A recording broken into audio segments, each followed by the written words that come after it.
नमस्कार, आप देख रहे हैं नित्य न्यूज टीवी। आई रुक करते हैं मध्य प्रदेश की कुछ खास खबरों की ओर। आपको बता दें, संत रामपाल जी के सत्संग और पुस्तकों से प्रेरणा पाकर त्यागी सभी बुराइयां। शिवपुरी जिले में स्थित पटेल चौक पड़ौरा तहसील कोलारस में संत रामपाल जी महाराज के आध्यात्मिक सत्संग कार्यक्रम का आयोजन प्रोजेक्ट एवं LED के माध्यम से किया गया। संत जी के सत्संग सुनने हेतु शिवपुरी जिले के हर तहसील व क्षेत्र से हजारों की संख्या में परमात्मा चाहने वाले सभी श्रद्धालु एकत्रित हुए। कुलदीप कुमार की खास रिपोर्ट। यहाँ पर संत रामपाल जी महाराज जी का सत्संग हो रहा था। यहाँ पर संत रामपाल जी महाराज की एक भगत जुड़ चुके हैं। आइए जानते हैं इनका विचार संत रामपाल जी महाराज जी के बारे में क्या है। मैम, आपका नाम क्या है? मेरा नाम खुशबू दासी है। मैम, आप कहाँ से हैं जी? जिला शिवपुरी, तहसील शिवपुरी। जी मैम, आप ये बताइए, यहाँ पर संत रामपाल जी महाराज जी का सत्संग हुआ है, इसके बारे में आपके क्या विचार हैं?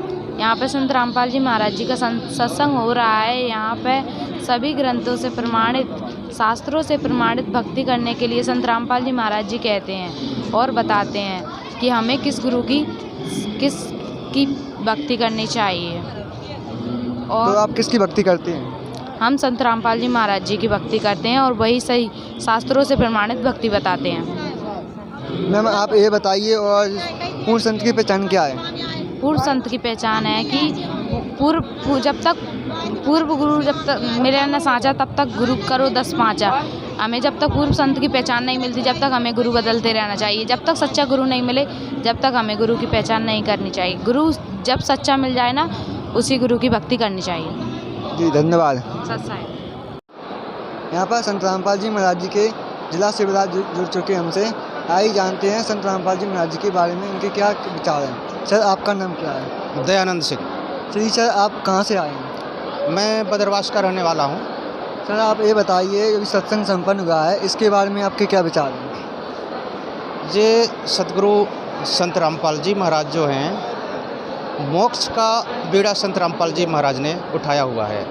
आज संत रामपाल जी महाराज ने सभी धर्मों के जो सदग्रंथ हैं ना, जैसे मुसलमानों का जो मुख्य आधार है वो कुरान शरीफ है, हिंदुओं के चारों वेद हैं, गीता जी हैं, सिखों के गुरु ग्रंथ साहिब हैं, ईसाइयों के बाइबल हैं। इन सारे सदग्रंथों में खोल के हमें पढ़ा दिया संत रामपाल जी महाराज ने कि वो भगवान कौन है, भगवान का काम क्या होता है, भगवान की भक्ति हमें क्यों करनी चाहिए और कौन सा परमात्मा है, किस लिए भक्ति करनी चाहिए। तो ये भक्ति मोक्ष का है। और उन्होंने ये भी बता दिया कि तीनों युगों में मोक्ष नहीं होता, कलयुग जब 5505 वर्ष बीतता है तब से मोक्ष शुरू होता है। ये भी दिखा दिया कि 1997 में कलयुग 5505 वर्ष बीत चुका है और जब से मोक्ष मार्ग शुरू है। और अपने लगातार इस मोक्ष मार्ग में अग्रसर संत रामपाल जी महाराज आज उनके दिनों दिन, दिन दुनी और रात चौगुनी उनके अनुयायियों की संख्या बढ़ती जा रही है। अपना मोक्ष कराने के लिए उनसे जुड़ते जा रहे हैं। ये कलयुग 5505 वर्ष कब बीता? वैसे वर्ष 1997 फाल्गुन मास के एकम के दिन ये कलयुग 5505 वर्ष बीतता है। और उसी दिन संत रामपाल जी महाराज को वो पूर्ण परमात्मा अपने सतलोक से चल के आए और उनसे मिले और उनसे रूबरू हुए, उनसे बात किए और ये बताए उन्हें कि भाई ये अब मैंने आपको नियुक्त किया है, ये शुरू हो गया है। और ये सभी नाम, ये नाम जो मोक्ष का है 3 बार में पूरा होता है। प्रथम नाम, सतनाम और सार नाम। परमात्मा ने उनको आदेश दिया कि इसको खोल दो और पूरे दुनिया को दे दो और पूरे दुनिया का मोक्ष कराओ।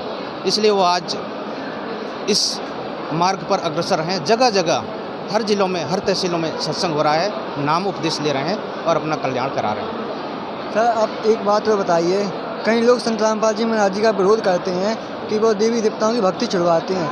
क्या ये बात कहाँ तक सही हो सकती है? हाँ, ये आपने बहुत महत्वपूर्ण सवाल पूछा, क्योंकि हमने सिर्फ सुना है, हमने देखा नहीं।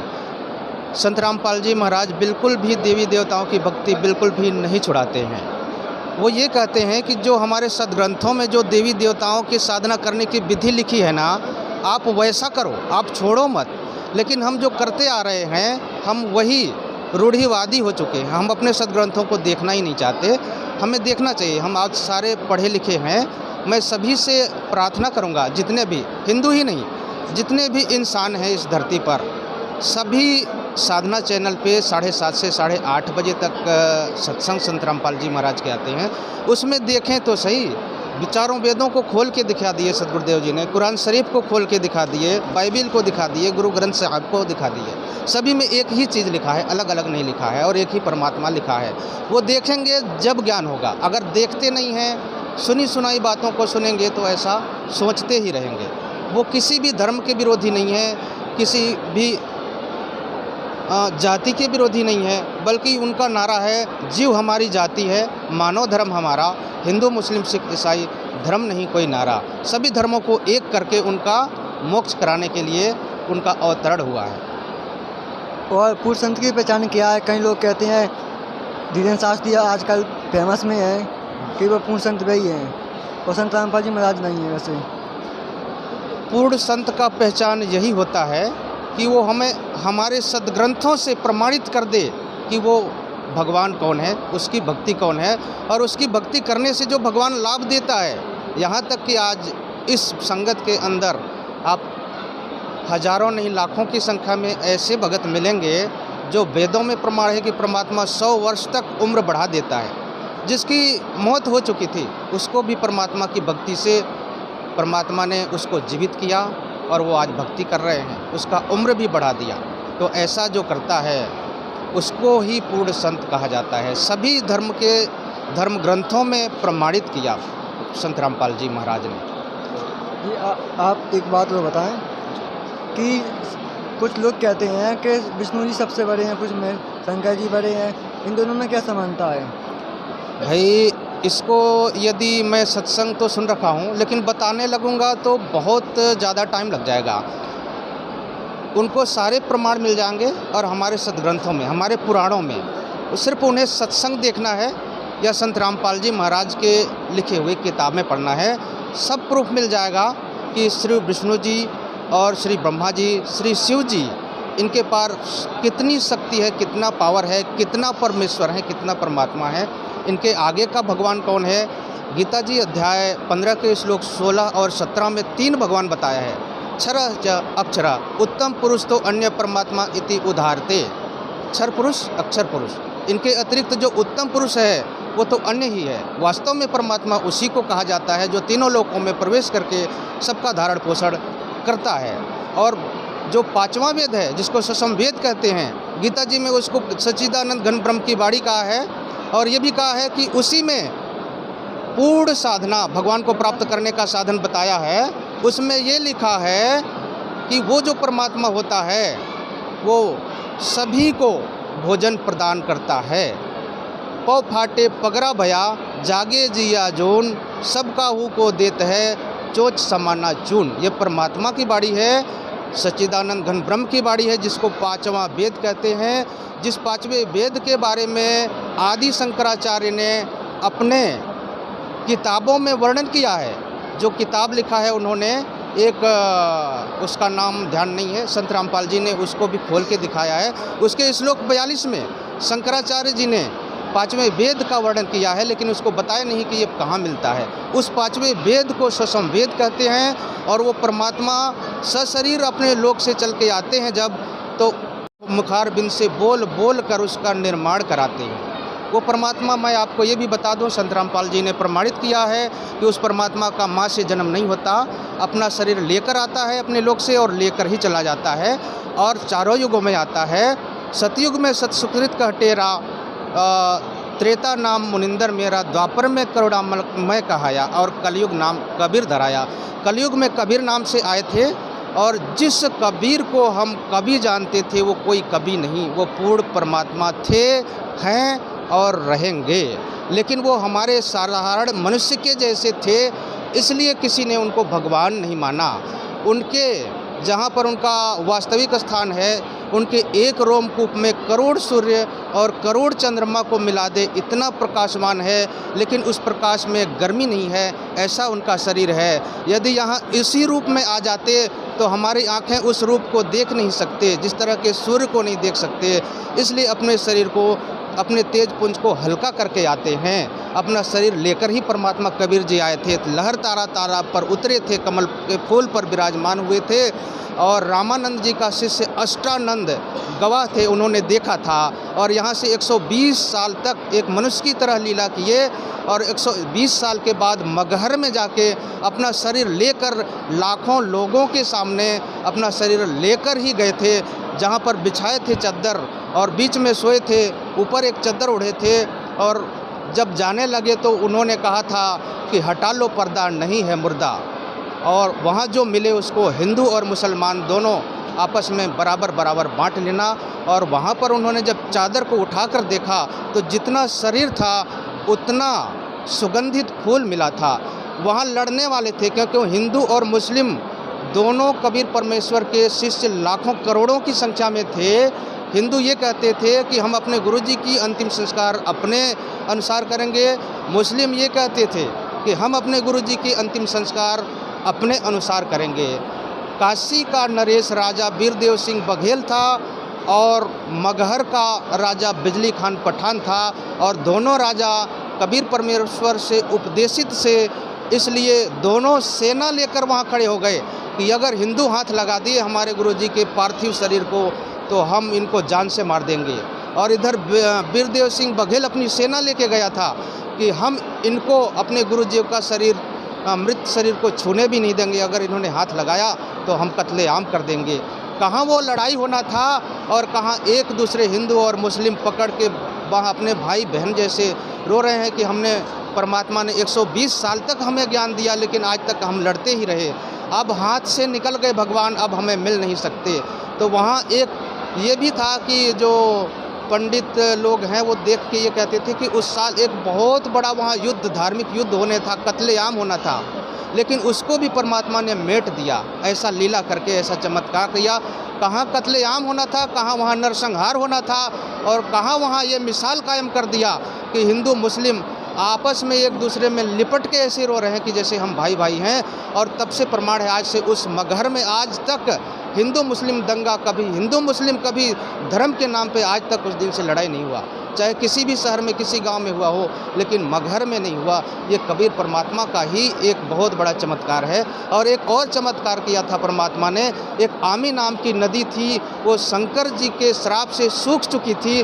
परमात्मा को जब नहाना था तो उन्होंने उस नदी को फुल, उसके जितना पाट था, जितना धार था, फुल में चला दिया। जिस तरह से ट्रैफिक पुलिस ऐसे हाथ करता है, इस तरह से परमात्मा ने हाथ किया था कि कुछ दूर में एक बहुत बड़ा पटाखे की तरह आवाज़ आई और वहीं से बहुत जल का धारा निकला और वो नदी, सूखी नदी बहते हुई चल पड़ी और अमृत धारा, बहुत अच्छा मीठा जल, उसी में परमात्मा ने स्नान किया और वहीं से सतलोक गमन किया था। और आज मैं बताऊं, इस तरह की चमत्कार अपने आप भगवान वो कर रहा है, वो कबीर परमात्मा कर रहा है भक्तों के साथ। जो भक्ति कर रहे हैं, केवल भक्ति करने से नहीं, सबसे बड़ा मर्यादा होता है। जो मर्यादा में रह के भक्ति करता है उसके मौत को भी वो परमात्मा टालता है, क्योंकि उस सुषम वेद की बाड़ी है कि संत शरण में आने से आयु टले बलाए, जे मस्तक में सूली हो वो कांटों में टल जाए। इस दास को भी, मुझे भी पैरालाइसिस हो गया था। पैरालाइसिस का आप मतलब समझते हैं कि ज़िंदगी नरक हो जाता है, लेकिन उस परमात्मा के कृपा से, क्योंकि मैं भक्ति कर रहा हूँ उस पूर्ण परमात्मा का, वो मात्र 3 दिन रहा और इस तरह से रहा, थोड़ा सा झुनझुनी की तरह। और मैं एक बात और बताना चाहूँगा, एक ऐसा पामिस्ट जो हस्तरेखा देखता है उसका आज तक फेल नहीं हुआ था, उसने मुझे बताया था कि आपका उम्र 43 ईयर 43 वर्ष है, 43 वर्ष के बाद इस दुनिया का कोई भी आपको नहीं बचा सकता। मेरे गांव के और लोगों को जो बताया था 100% उनका वही घटना हुआ। मैंने नाम उपदेश नहीं लिया था जब तक मेरे साथ 100% वो सही चला जा रहा था। और नाम लेने के बाद हुआ ये कि जिस वर्ष 43 वर्ष हुआ, मुझे कोरोना का लपट आ गया और मुझे ध्यान आ गया उस पामिस्ट की जो थ्योरी की उसने बताया था आपका उम्र 43 वर्ष है। लेकिन मुझे पूर्ण विश्वास था मेरे गुरुदेव पर, मेरे पूर्ण भगवान पर, कि मेरे साथ ऐसा नहीं हो सकता। मैंने अपने गुरुदेव जी के पास प्रार्थना लगाए। गुरुजी ने कहा बेटा कोई बात नहीं, मर्यादा तो सही है ना। मैंने कहा हाँ गुरुजी मर्यादा सही है। बोले कोई चिंता की बात नहीं। तो आपको विश्वास नहीं होगा, मैंने कुछ भी नहीं किया और अपने आप थोड़ा सा यानी कांटों में वो टल गया। परमात्मा की जो वाणी थी वो सिद्ध हुआ, जे मस्तक में सूली हो वो कांटों में टल जाए। तो मैंने शॉर्ट में संत रामपाल जी महाराज के उद्देश्य और जो चल रहा है ये सारी चीज़ों को मैंने ये बता दिया। अभी एक समाज में प्रचलन बनी हुई है कि ये संत रामपाल जी महाराज माता पिता या अन्य बहनों के या फिर त्यौहार वगैरह इन सब में पैर नहीं छूते हैं, त्यौहार नहीं मनाते, इसका कारण क्या है?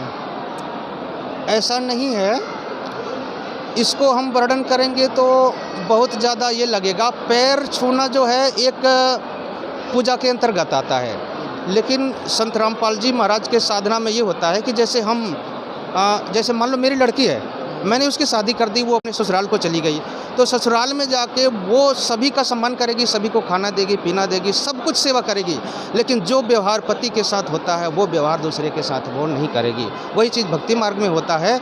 हम सभी को आप जो हैं केवल 1 या 2 या 3 या 10 20 अधिक से इतने देवी देवताओं की पूजा करते होंगे। हम प्रतिदिन 33 करोड़ देवी देवताओं का सम्मान करते हैं, उनका आदर करते हैं, लेकिन पूजा साधना सिर्फ उस पूर्ण परमात्मा का करते हैं। तो वो इसलिए नहीं करते क्योंकि ये जो पैर छूना होता है ना, ये पूजा के अंतर्गत आता है। उनका हम सम्मान करते हैं बड़े प्रेम से। प्रतिदिन एक भी दिन नहीं बचता, हम 33 करोड़ जो देवी देवता है ना, सभी का सम्मान करते हैं, लेकिन पूजा अपने परमात्मा का, अपने पति का। कुछ लोग संत रामपाल जी महाराज जी से जुड़ना चाहते हैं, तो भाई किस प्रकार जुड़ सकते हैं? बहुत सरल है। आज के इस सोशल मीडिया के ज़माने में मैं आपको बता दूं कि संत रामपाल जी महाराज के लगभग 10 से 12 चैनलों पर सत्संग आता है।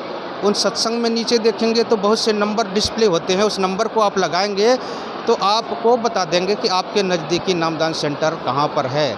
संत रामपाल जी महाराज से ऐप बना हुआ है, आप उस ऐप को डाउनलोड करेंगे, उसमें सारी जानकारी मिल जाएगी आपको। और आप जहाँ भी सत्संग होता है वहाँ पर नामदान आपको वही सत्संग पर ही मिल जाएगा। अगर उस दिन नहीं लेना चाहते हैं तो वो बता देंगे कि आपके क्षेत्र में नामदान सेंटर कहाँ पर है। और प्रत्येक ज़िले में आज नामदान सेंटर ज़रूर होगा, कहीं ना कहीं एक तो होगा ही होगा, और 3-4 भी होंगे, लेकिन एक नामदान सेंटर तो ज़रूर होगा। विदेशों सहित विदेशों में भी है, पाकिस्तान, नेपाल, भूटान, बांग्लादेश, बहुत से लगभग 30% वर्ल्ड में देश हैं, इनमें नामदान सेंटर खुल चुके हैं। और हमारे यहाँ तो लगभग सभी ज़िलों में ज़रूर है। तो नामदान सेंटरों पे जाकर उपदेश लेकर अपना कल्याण का मार्ग शुरू कर सकते हैं कोई भी। इसमें ये भी है, हिंदू, मुस्लिम, सिख, ईसाई कोई भी जाके नाम उपदेश लेके अपना कल्याण करा सकता है। ये गलतफहमी किसी को होगी कि हिंदुओं का मार्ग है, ऐसा कुछ भी नहीं है। सभी जुड़े हुए हैं, क्योंकि सभी इंसान हैं और सभी को अपना कल्याण कराना है। हमारे और भगवान के बीच में जो दलाल है काल ना, ये हमें भ्रमित कर रखा है। इसलिए संत रामपाल जी महाराज का विरोध होता है, लेकिन इसको जब समझेंगे तो सभी अपना कल्याण करा लेंगे। जी धन्यवाद जी। यहाँ पर पार्किंग सेवा लगी हुई है, बिल्कुल सिस्टमेटिक तरीके से बाइकों को रखा गया है, इस पर कोई किसी के लिए असुविधा ना हो। यहाँ पर जो भगत हैं ना, जो पार्किंग सेवा कर रहे हैं, आइए इनके बारे में। आपका सर आप नाम क्या है? हाँ सर, मेरा नाम सोनू कुशवाहा है। सर आपका जी कहाँ से हैं? जी मैं बेराट तहसील जिला शिवपुरी से हूँ।